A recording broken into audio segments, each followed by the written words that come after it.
History has its share of turning points, but few are as shockingly fast and devastating as the Battle of Mohacs. On a muddy field, on the 29th of August, 1526, an entire kingdom was brought to its knees in just 2 hours. Its king was killed, its army destroyed, and its fate sealed for the next few hundred years. This is the story of how the Kingdom of Hungary, one of Central Europe's great powers, marched head-on into a fight it had almost no chance of winning. It's a tale of two empires on a collision course. The rising Ottoman Empire, a global superpower led by the legendary Sultan Suleiman the Magnificent, and the struggling Kingdom of Hungary, led by a well-meaning but tragically inexperienced 20-year-old king, Louis II. This is how one terrible decision didn't just lose a battle, it wiped a kingdom off the map and redrew the borders of a continent. So, how did Hungary end up in such a mess? On paper, it looked like a mighty kingdom, a bulwark of Christianity that had held back the Ottomans for decades. But underneath that shiny surface, the kingdom was rotting. For years, the king's power had been systematically gutted by the country's own nobles. These powerful magnates, the wealthy landowners, were fiercely independent and always fighting with each other. They shot down any attempt by the king to raise taxes or centralize power because they saw a strong king as a threat to their own wallets and influence. All this infighting had consequences. The government was a wreck. The kingdom's finances were in shambles. King Louis II was so broke, he often had to borrow money just to pay his own household staff. And most importantly, the nation's defenses were left to crumble. The once great fortresses on the border fell into disrepair. The guards' salaries went unpaid. The professional standing army, the famous Black Army from a generation before, had been disbanded by nobles who didn't want the king to have a private army. To make matters worse, a massive peasant rebellion in 1514 was brutally put down by the nobility, leaving a deep, bitter scar between the rulers and the people they ruled. Hungary was a kingdom at war with itself. Its nobles were split into factions, and many simply refused to listen to their young king. When the call finally came to unite and fight the Ottomans, this internal poison would be just as deadly as any enemy cannon. The kingdom was a house of cards, and a hurricane was on its way. While Hungary was falling apart, its rival to the southeast was stepping into its golden age. The Ottoman Empire, under its 10th Sultan Suleiman I, was probably the most powerful state on the planet. His own people called him the lawgiver, but to Europeans, he was the Magnificent. Suleiman was a brilliant military commander, a lover of the arts, and a ruler with endless ambition.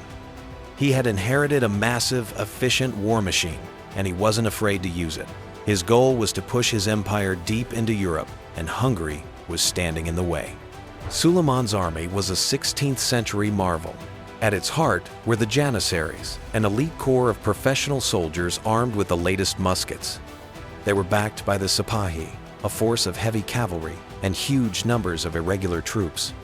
But their real ace in the hole was their artillery, a massive and modern collection, with some sources claiming as many as 300 cannons that completely outclassed anything the Hungarians had. In 1521, Suleiman had already captured the fortress of Belgrade, which was basically the front door to Hungary. Now, the way was clear. In the spring of 1526, looking to crush a new alliance between Hungary and the Habsburgs, Suleiman marched out of Constantinople. He led a disciplined, organized army of at least 50,000 fighting men who built bridges and secured their supply lines as they went. As this immense force moved north, the divided and unprepared Kingdom of Hungary was the only thing that stood between it and the heart of Europe. As word of the Ottoman invasion spread, Hungary scrambled to mobilize in a state of panic and chaos. King Louis II, just 20 years old, begged the other Christian nations of Europe for help, but almost none came. His brother-in-law, Archduke Ferdinand of Austria, sent a small force, but the big players were busy with their own wars. Hungary was on its own. The army Hungary managed to pull together was tiny compared to the Ottoman host, numbering only about 25,000 men. It was a medieval army, relying on the brute force of its heavily armored knights, but it didn't have the discipline or the modern tactics of its enemy. The most experienced commander, Archbishop Paul Tamori, argued for a defensive fight. He wanted to use the terrain to their advantage and, most importantly, wait for reinforcements. A force of 10,000 Transylvanians was on its way, along with 5,000 Croatian troops. Waiting for them would have nearly doubled the army's size. But the proud and impatient Hungarian nobles weren't having it. They leaned hard on their young king, pushing him to seek a single glorious battle on an open field. In their eyes, waiting was for cowards. Against all better judgment, the fatal decision was made in a series of heated war councils. King Louis II ordered his army to a flat, marshy plain near the town of Mohács to give battle. It was a disastrous mistake, a choice made out of pride and a deadly overconfidence in their old ways of fighting. They were choosing to fight the Ottomans on their terms, in a place perfectly suited for their enemy's devastating cannons and signature envelopment tactics. The die was cast. On the afternoon of the 29th of August, 1526, the Hungarian army lined up on the rain-soaked plain of Mohács. The heavy rains had turned the ground into a soupy marsh, making it tough to move. The Hungarians set up in two lines, with their famous cavalry on the wings and their few cannons in the center with the infantry. Across the field, the Ottoman army was still getting into position. The Hungarian commanders could only see the Ottoman vanguard their European cavalry and thought they saw a golden opportunity. The plan was to hit them with a massive cavalry charge before the rest of Suleiman's army could arrive. On the right flank, Archbishop Tamori himself led the charge. The pride of the kingdom, the armored knights of Hungary, smashed into the Ottoman lines with incredible force. For a brief, shining moment, it looked like it was working. The charge shattered the Ottoman cavalry, sending them reeling backward in apparent chaos. Fired up by this success, the Hungarian infantry and the second line of cavalry pushed forward to press the attack, but it was all an illusion. The Hungarians weren't breaking the Ottoman army. They were running straight into a perfectly laid trap.